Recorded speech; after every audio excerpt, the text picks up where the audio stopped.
Bom dia a todos. Rogamos as bênçãos de Deus e a paz de Jesus para todos nós, para as nossas atividades e para as nossas vidas. Nós agradecemos ao Centro Espírita Meimei pelo convite que nos foi feito, que muito nos honra, para participar das atividades nesta manhã. Muito obrigado, Cineia, muito obrigado a todos os amigos desta casa que sempre nos acolhem com muito carinho. Toda oportunidade de redenção pelo trabalho é uma bênção para nós.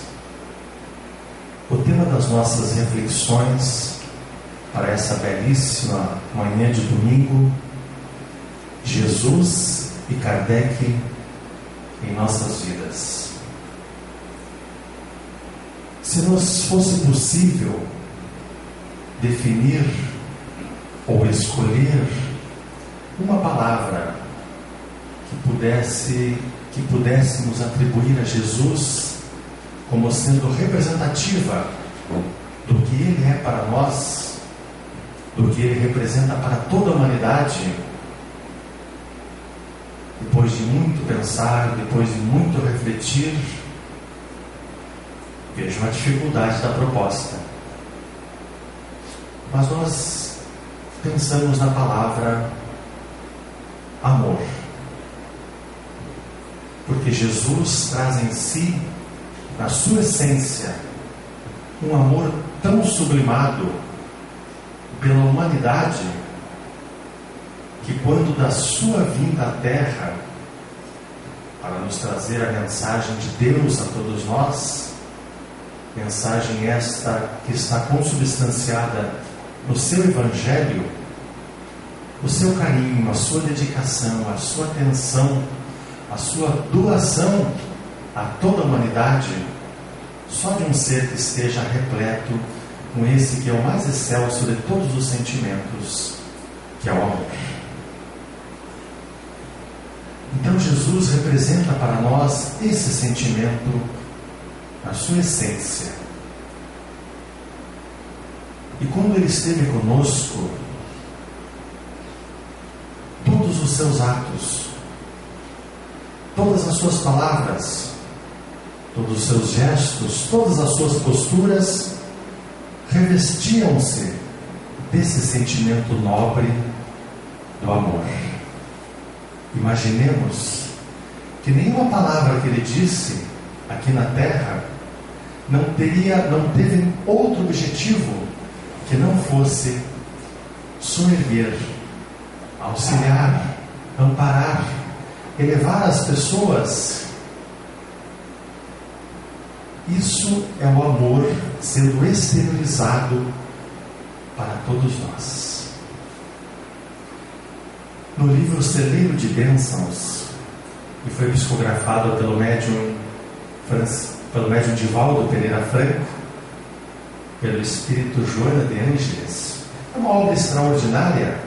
Todas as obras psicografadas pelo espírito Joana de Ângeles são obras extraordinárias, de um conteúdo moral, de diretrizes para as nossas vidas.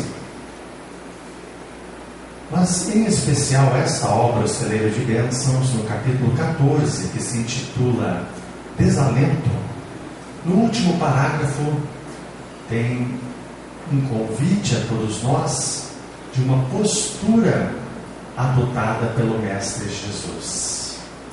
Então, diz no último parágrafo a mentora de Divaldo Pereira Franco, o espírito Joana de Ângeles, ela diz para nós: tem por modelo Jesus, que não obstante ser o construtor do planeta Terra, não raras vezes, no fragor das atividades de renovação para toda a humanidade, recolhia-se à meditação e à prece, com a finalidade, com o fim de manter-se como expressão viva do otimismo e como ação superior incessante. Então essas palavras do Espírito Joana de Ângeles para todos nós, nos diz que Jesus, não obstante, tendo recebido o planeta, quando da sua gênese, quando do desprendimento daquela nebulosa solar para a formação do próprio planeta, naquele momento ele começa a administrar, a governar o nosso planeta. E naquele momento já era um espírito que havia alcançado as condições de pureza. Já era um espírito puro, naquela época, a formação do nosso planeta. E quando ele esteve então aqui conosco, para nos trazer a grande mensagem de renovação para a humanidade, nos diz a mentora, que não raro ele recolhia-se à meditação e à prece, para manter-se firme nas expressões vivas do otimismo e na ação superior, incessante, que pautou toda a sua vida, todo o período que ele esteve aqui nos ensinando. Então, se nós elegemos a palavra amor, representativa do Mestre Jesus, o único título que ele aceitou quando esteve conosco aqui foi o de mestre, porque ele veio ao mundo para nos ensinar. Nesse sentido, o nosso mestre, o nosso Senhor, o nosso querido Mestre Jesus. Então tem uma passagem muito significativa de Jesus que ocorreu logo após a chamada última ceia. Depois ele proferiu um sermão, que ficou conhecido como o Sermão do Cenáculo. Mas depois desse fato, ele convida então os seus amigos, os seus discípulos, os seus apóstolos, para irem com ele orar. Então o grupo sai e vai até o local chamado Jardim das Oliveiras. E no Jardim das Oliveiras tinha um local chamado, que era um horto, que era o Getsemane.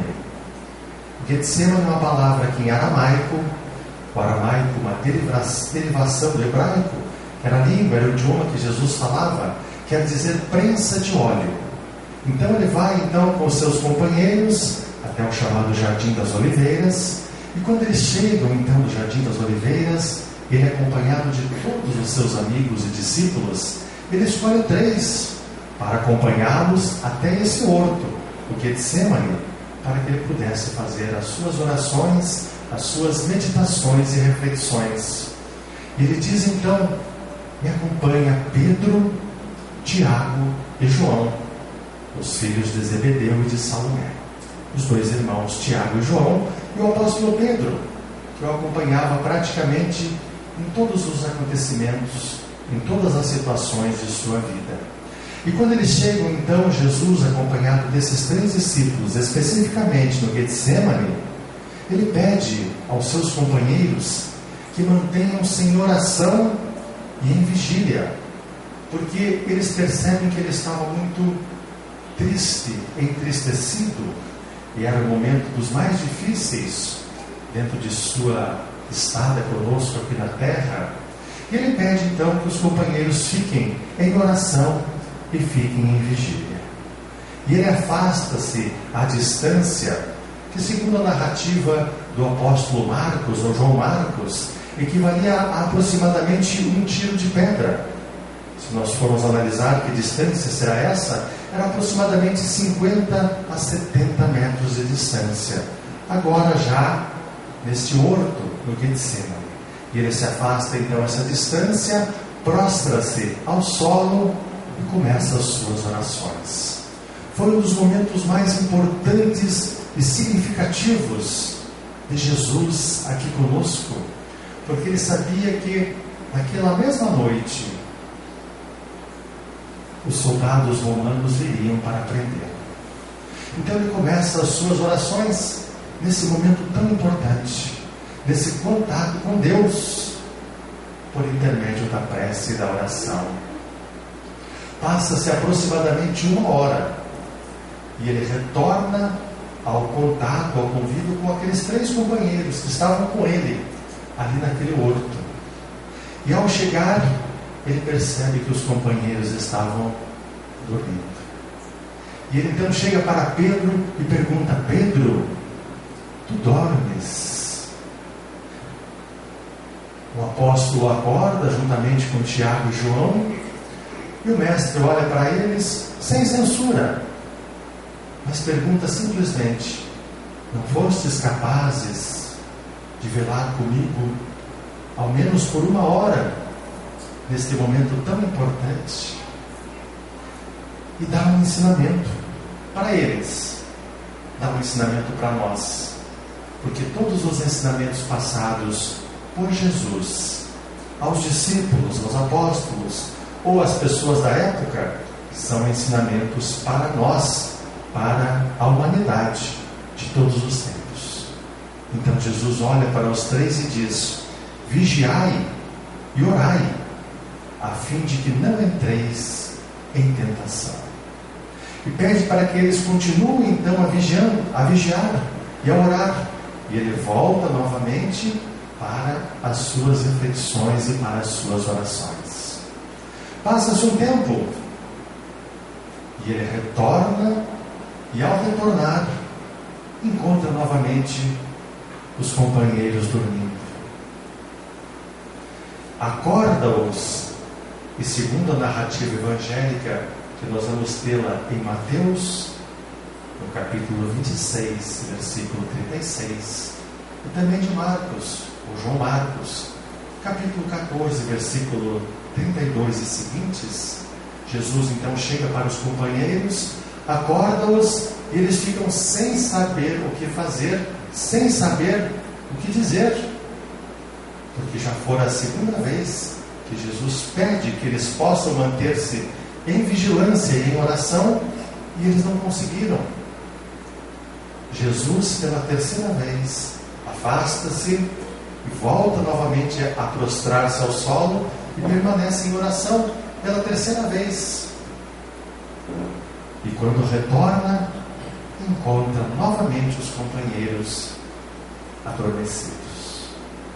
E diz então para eles: dormis e descansais.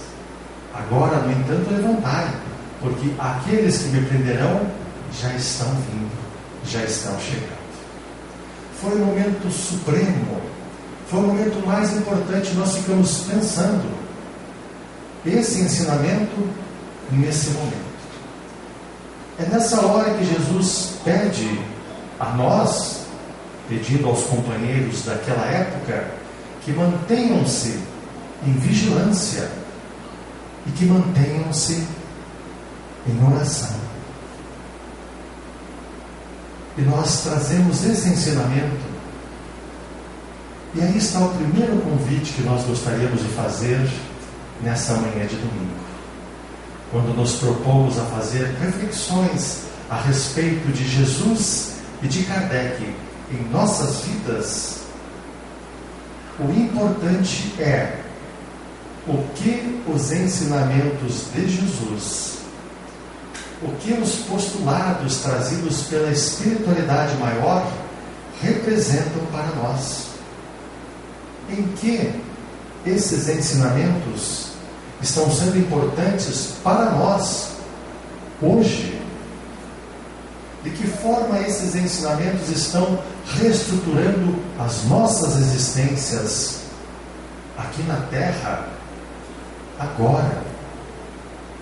Em outras palavras, como eu estou empregando os ensinamentos extraordinários de Jesus em minha vida? Como que eu estou utilizando esses princípios consoladores, esclarecedores, iluminativos, confortantes da doutrina espírita na minha existência atual?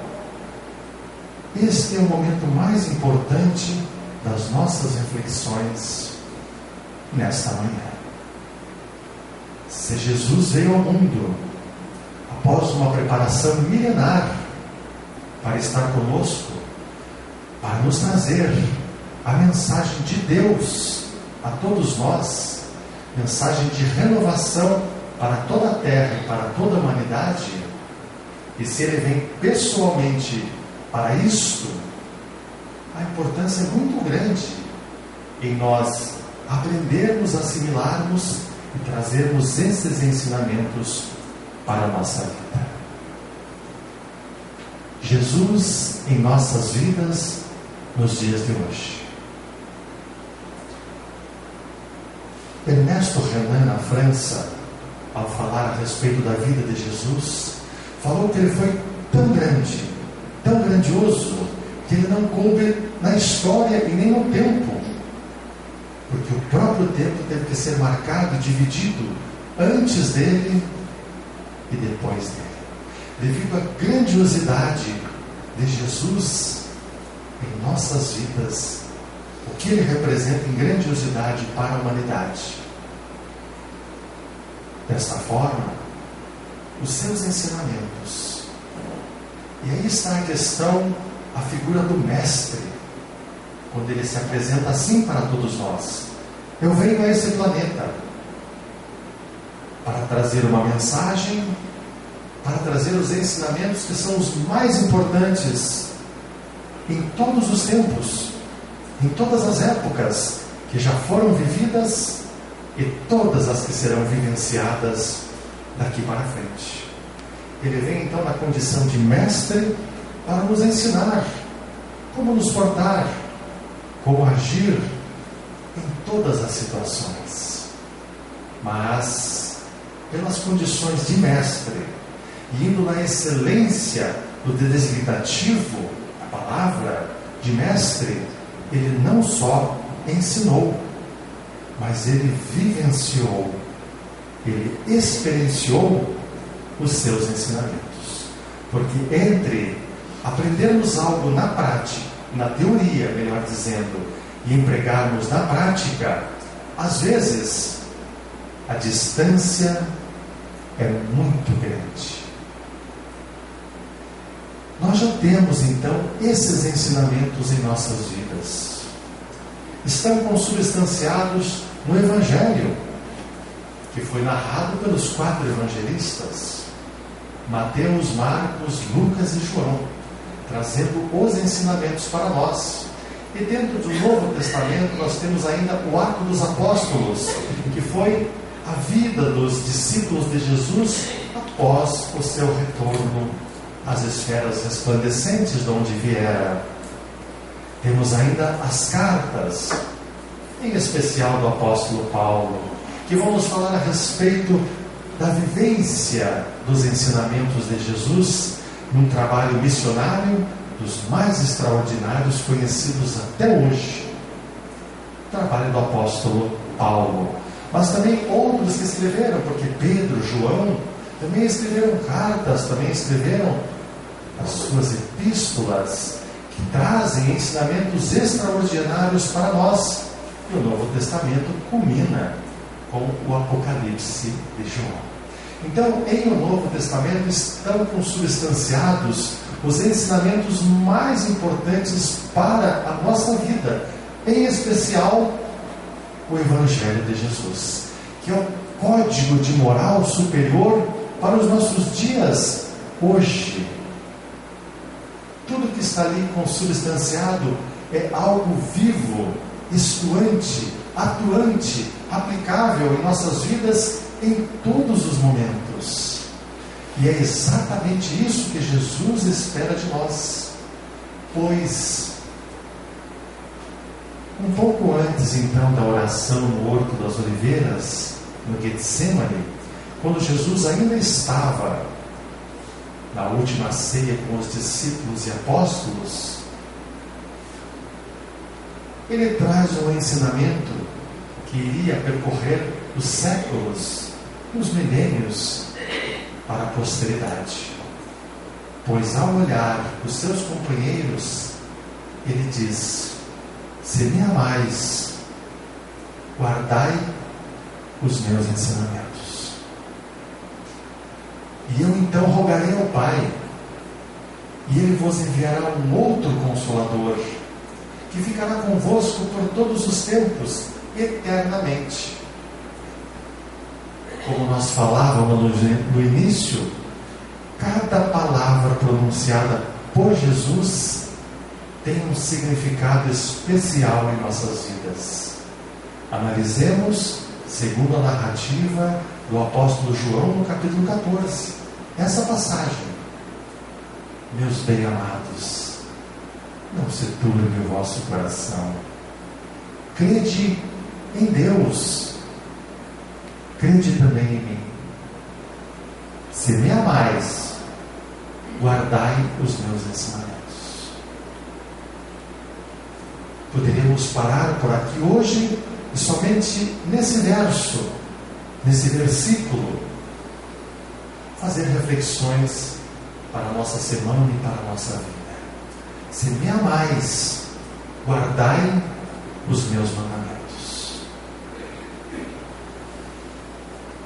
É muito profundo, é muito significativo, porque a forma que nós iremos demonstrar que nós amamos ao Mestre Jesus é guardando, é seguindo os seus ensinamentos.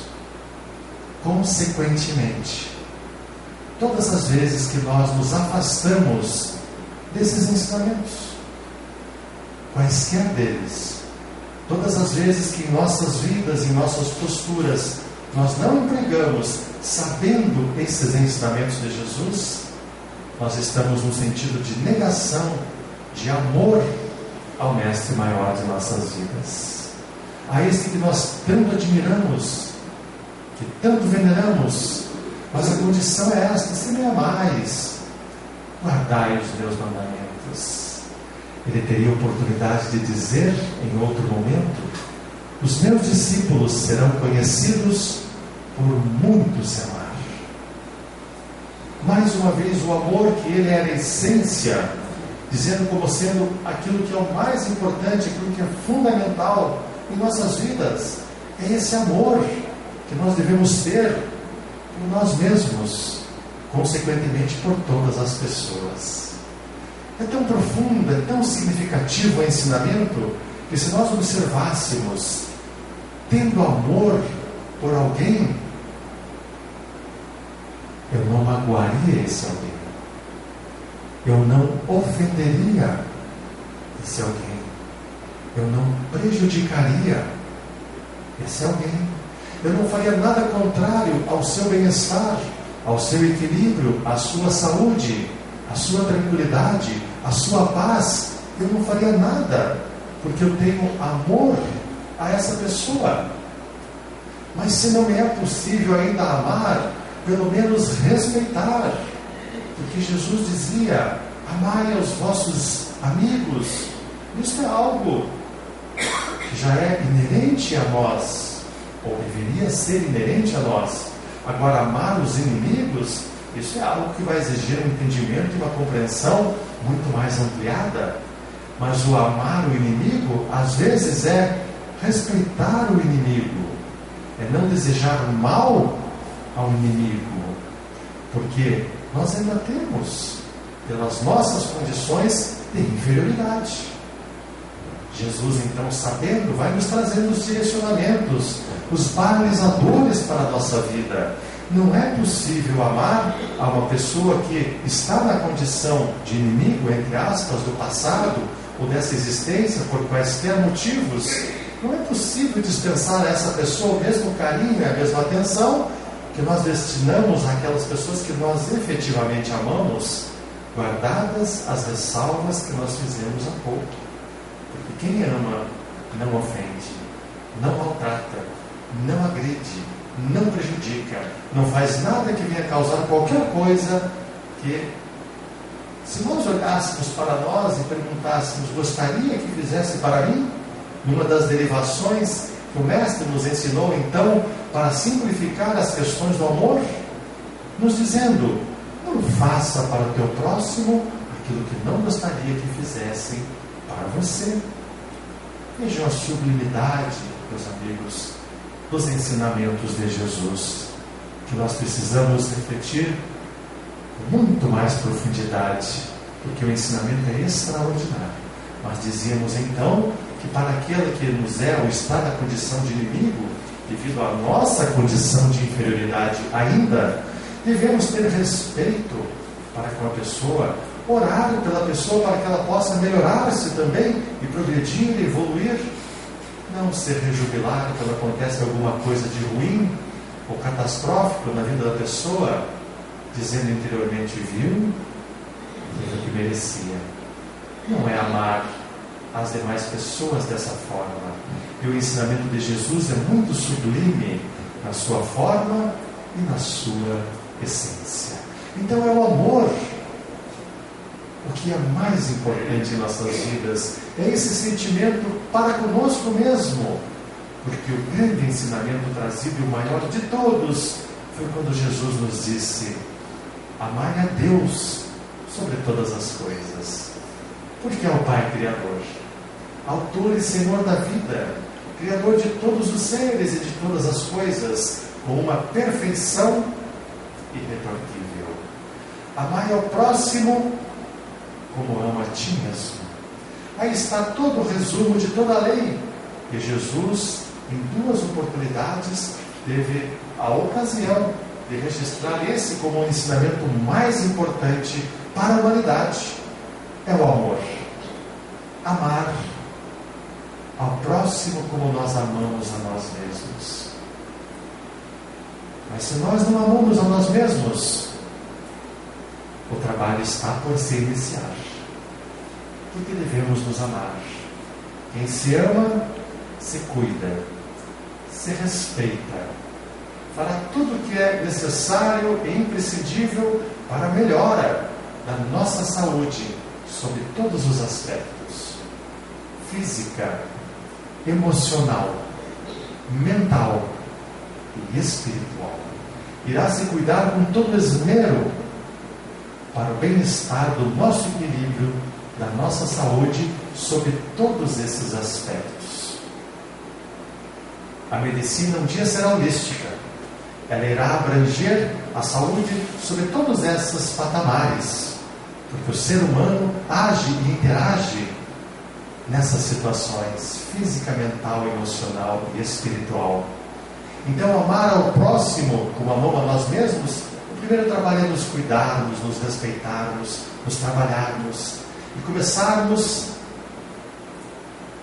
Como construir um edifício de 50 andares? O que é preciso? Base, sustentação. Uma base bem formada, uma base sólida, e começa a se erguer o edifício. Se não tiver base, ele vai subir, em determinado momento ele vai ser abalado, ele pode vir a ruir, ele pode vir a cair. Então é imprescindível formarmos a base em nossas vidas. Qual é a base?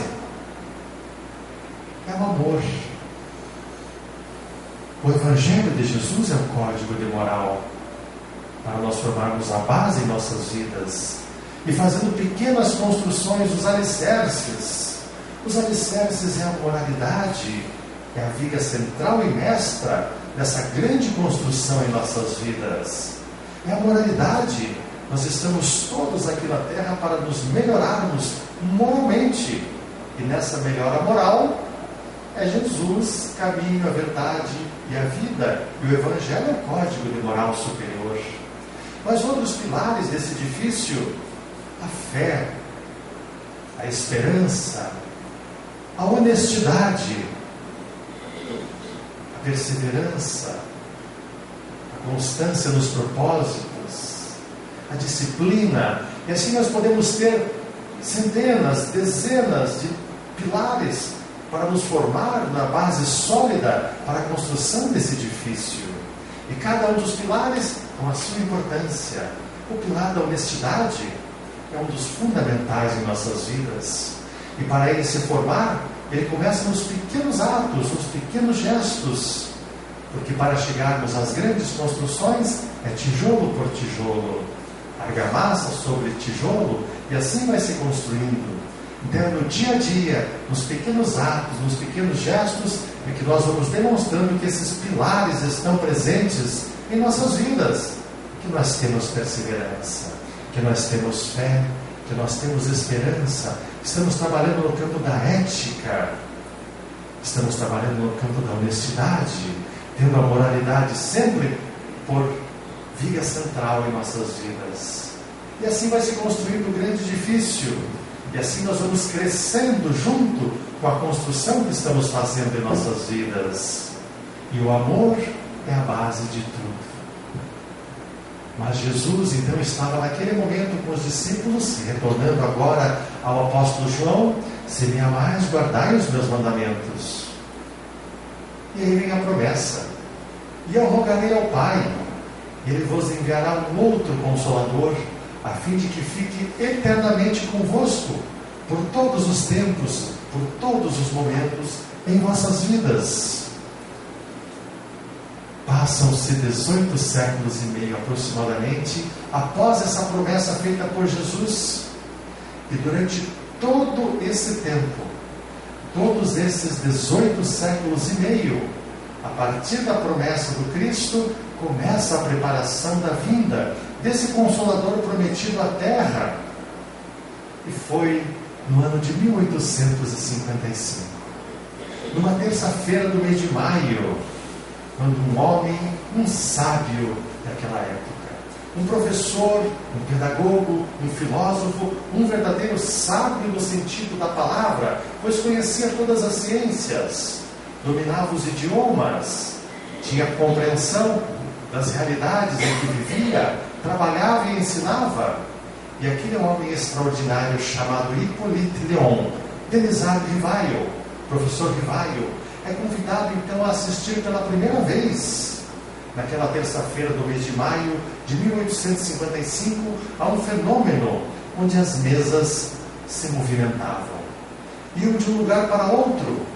E quando ele teve conhecimento dessa realidade, não lhe chamou a atenção em absoluto. Era um sábio, um estudioso, conhecia o magnetismo. Então, um móvel, um objeto, uma mesa se movimentar não traz nada de extraordinário para aquele sábio, para aquele professor.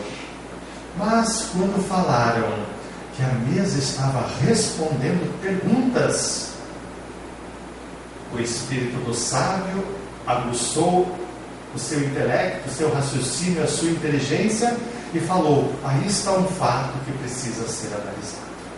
Aí está uma situação que nos convida às reflexões mais aprofundadas. Vai então naquela terça-feira na casa da senhora Pleine-Maison e lá assiste pela primeira vez uma mesa responder perguntas. E ficou maravilhado com aquele fato, porque as respostas eram inteligentes.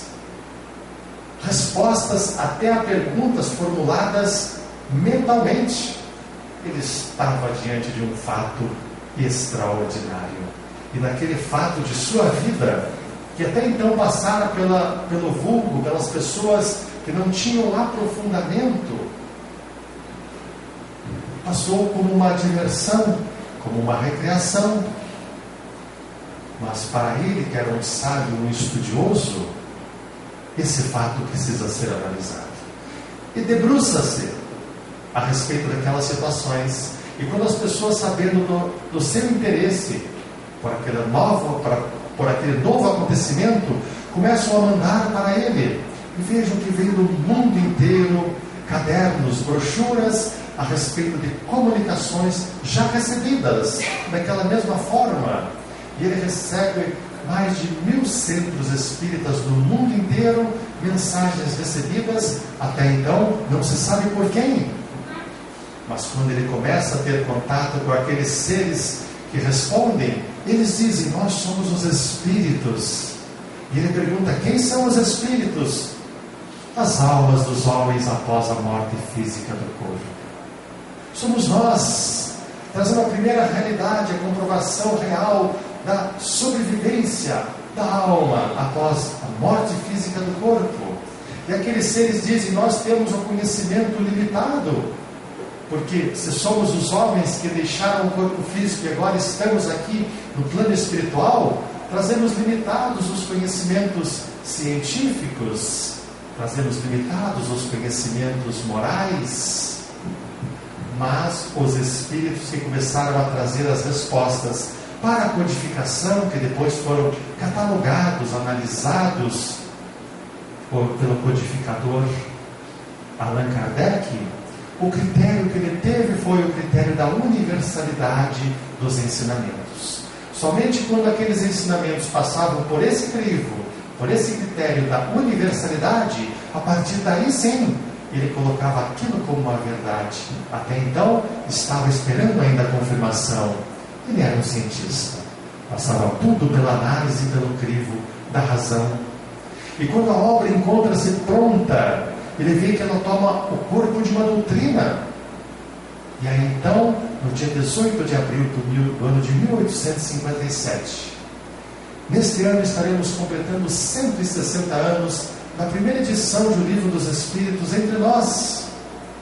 É lançada então em Paris, na França, a primeira edição dessa obra extraordinária, que o Espírito Manuel Viana de Carvalho teria a oportunidade de dizer para Divaldo Pereira Franco, quando ainda era muito jovem: estude essa obra, não só leia, mas estude a todos os dias de tua vida, porque aqui está a seiva e a síntese do conhecimento universal. Ao abrirmos a primeira página do Livro dos Espíritos, está dizendo que os ensinamentos são da espiritualidade. Espíritos superiores trouxeram aquelas mensagens, aqueles ensinamentos por diversos médiuns, que foram recebidos e coordenados pelo codificador Allan Kardec. É o Espiritismo, é a doutrina espírita em nossas vidas, e ela chega até nós nas mesmas condições que foi prometida por Jesus há 18 séculos e meio antes. Esse Consolador vos fará recordar tudo aquilo que eu tenho dito, e vos ensinará muitas outras coisas, as realidades espirituais. Quando nós entendemos que nós somos espíritos imortais, criados por Deus, que a nossa realidade é espiritual e que aqui é um pequeno campo, o laboratório das nossas experiências redentoras em nossas vidas, para aprendizado, para resgate, mas acima de tudo para evolução e para crescimento, que é o processo natural de todos nós. Nós vamos ver que estar na Terra é uma bênção, que estar no convívio com pessoas é uma necessidade, que às vezes as enfermidades são as respostas para os problemas que nós criamos em outros momentos e que agora se exteriorizam no nosso corpo orgânico, como chagas do passado que nós próprios abrimos e cultivamos, mas que agora aparecem para serem curadas, para que o espírito tenha libertação e continue o seu processo de crescimento, de evolução. Então, as pessoas se queixam e se lamentam muitas vezes diante das dificuldades e das enfermidades, que são todas situações benditas em nossas vidas para o nosso crescimento. Bem-aventurados os que choram, os que sofrem, porque serão consolados. Eles estão expungindo as suas máculas do passado, através muitas vezes de uma enfermidade, de uma doença, mas aquilo é o processo de libertação do ser, que se passar com resignação, estará se libertando para a continuidade do seu processo evolutivo. Mas o mais importante é a prevenção, é nos cuidarmos para que doenças que não estavam nos processos de resgate venham a se estabelecer pela nossa invigilância, pela nossa imprevidência. A doutrina espírita então vem trazer os balizadores para a nossa vida, tendo como base o Evangelho do Cristo, porque ela nasce da terra, a doutrina espírita, com essa finalidade, com esse objetivo de trazer novamente a mensagem de Jesus em espírito e em verdade. É o cristianismo redivivo em nossas vidas, mas agora vem com uma outra proposta. Se com Jesus, que é a representação maior do amor, na sua essência, a doutrina espírita na condição de um consolador prometido por Jesus, que é o Consolador também por excelência, vem ao mundo nos dizendo: o sentimento já foi explicado, os ensinamentos já foram dados, o Mestre já nos falou que os seus discípulos seriam conhecidos por muito se amar, e se nós o amássemos, nós observaríamos os seus ensinamentos no nosso momento, que que a doutrina espírita nos traz é o momento da ação efetiva em nossas vidas. Da ação para a realização, às vezes um abismo separa essas duas situações. O convite que nós trazemos para essa manhã também é, quando pensamos Kardec em nossas vidas, é começar efetivamente nas ações, é estreitar cada vez mais essas distâncias, para que elas fiquem consequentemente menores, entre o conhecimento e a prática, entre o saber e a efetividade, em última e em suprema instância de análise, entre o amor e a caridade. Pois a caridade é o amor colocado em ação. O amor é a essência de Jesus, os seus ensinamentos para a nossa vida. A caridade é a aplicação prática desse amor na nossa existência. E é por isso que a doutrina espírita tem como bandeira: fora da caridade não há salvação. Ela vem convidar a nos melhorarmos como pessoas. Reconhece seu verdadeiro espírita pela sua transformação moral e pelos esforços que faz para domar as suas más tendências, as suas más inclinações. Esse é um dos direcionamentos importantíssimos, é nos melhorarmos como pessoas. A renovação moral em nossas vidas, porque o código de moral nós já temos, que é o Evangelho de Jesus. Sabemos agora das nossas realidades espirituais, sabemos que retornaremos, só não sabemos quando. E apesar das agruras desse mundo, nós dizemos: eu quero ficar aqui ainda muito tempo, não quero retornar agora. Mas aproveitemos o agora para a prática, porque são as ações que serão as nossas credenciais no nosso retorno à pátria verdadeira, ao mundo espiritual, porque nós somos espíritos. Então, quando pensamos Jesus e Kardec em nossas vidas, é a efetividade entre o ensinamento e a ação. É colocarmos em prática aquilo que Jesus nos ensinou, porque Ele veio aqui e exemplificou o que Ele ensinou, nos dizendo: assim deveis também vós agir em vossas vidas, nas nossas vidas, em nossas posturas.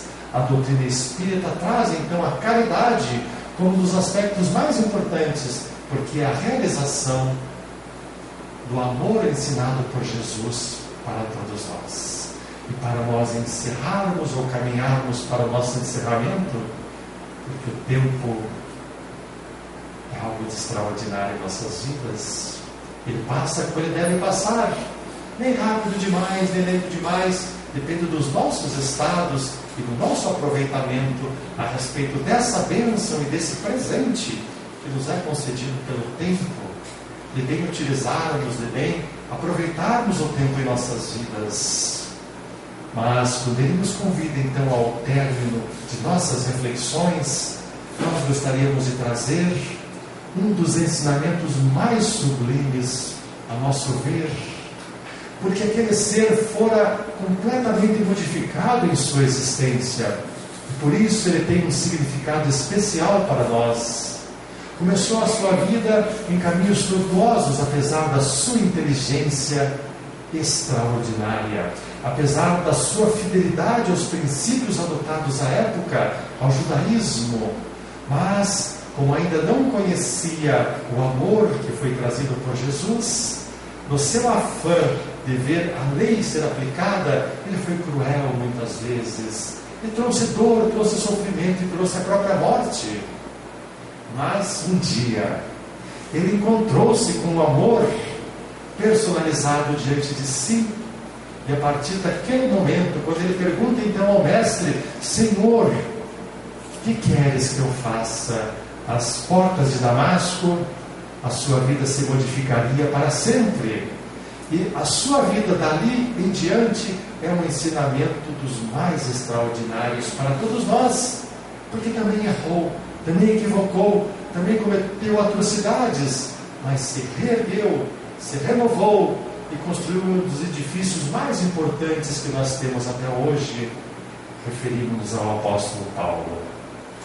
E quando ele manda a sua primeira mensagem, a sua missiva, a sua carta, a sua epístola à cidade de Corinto, levando aos coríntios, conforme encontramos então a primeira epístola a esses companheiros, no capítulo 13, versículos 1 a 7, 13, estará inserida essa mensagem pela importância num dos capítulos mais significativos de um Evangelho segundo o Espiritismo, que é o capítulo 15, que não deveria nunca ser esquecido de nossas mentes e de nossos corações, porque ele se intitula o capítulo 15, Fora da caridade não há salvação. Na instrução dos Espíritos, item 6, é transcrito a fala do apóstolo Paulo aos companheiros da cidade de Corinto. É de uma beleza ímpar em nossas vidas esse ensinamento. E ele diz: ainda quando eu falasse todas as línguas dos homens e a língua dos próprios anjos, mas se eu não tiver caridade, eu serei como um bronze que soa ou um símbolo que retine. Ainda quando eu tivesse o dom de profecia, que pudesse penetrar todos os mistérios, ou tivesse perfeita ciência de todas as coisas, ainda quando eu tivesse toda a fé que me fosse possível ter, até aquela que pode remover montanhas, mas se eu não tiver caridade, eu nada sou. E se eu houvesse distribuído todos os meus bens para ser entregue às pessoas para saciar a sua fome, ou ainda que eu houvesse entregue o meu próprio corpo para ser queimado, mas se eu não tiver caridade, tudo isso de nada me adiantará, de nada me valerá. E vem depois trazer conceituações a respeito do que é, do que representa a caridade.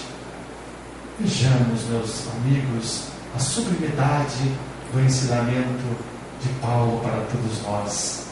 A caridade é paciente, é branda, é benfazeja.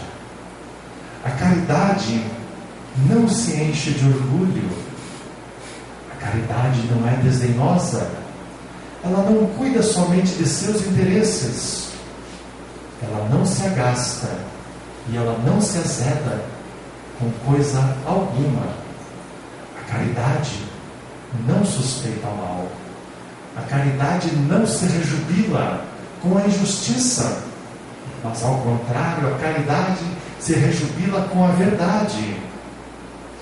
A caridade tudo suporta, tudo crê, tudo espera e tudo sofre.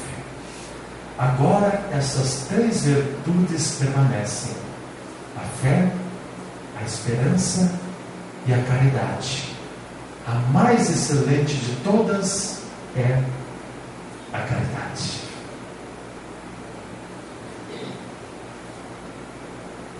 Meus amigos, meus irmãos, o ano está apenas iniciando. É uma fase cronológica em nossas vidas. Esperamos que ao encerrar este ano possamos, ao término, ao ocaso deste período que nós estaremos vivenciando, chegar lá no mês de dezembro e dizer: esse ano eu não esperei um ano melhor para mim. Eu procurei melhorar-me para ser melhor nesse ano que se iniciou. Nesse ano eu não quero um mundo melhor para o meu filho. Eu vou trabalhar para que o meu filho seja melhor para o mundo que aqui se encontra. Nesse ano eu não espero coisas boas. Eu espero ser bom o suficiente para realizar coisas importantes para as demais pessoas e para o mundo que eu vivo. Nesse ano eu não espero. Nesse ano eu realizo. Nesse ano eu vou colocar em prática tudo aquilo que já me foi ensinado há mais de 2000 anos, há mais de 160 anos pela doutrina espírita, nesse grande processo de renovação em nossas vidas. Agradecemos a todos pela presença nessa manhã de domingo, agradecemos pela atenção, agradecemos pela troca vibracional. Esse é o amor, esse é o verdadeiro alimento das almas, é isso que nos fortalece, é isso que nos impulsiona. Que Deus nos abençoe a todos, nos envolva em sua paz, façamos desse ano um ano de grandes realizações em nossas vidas.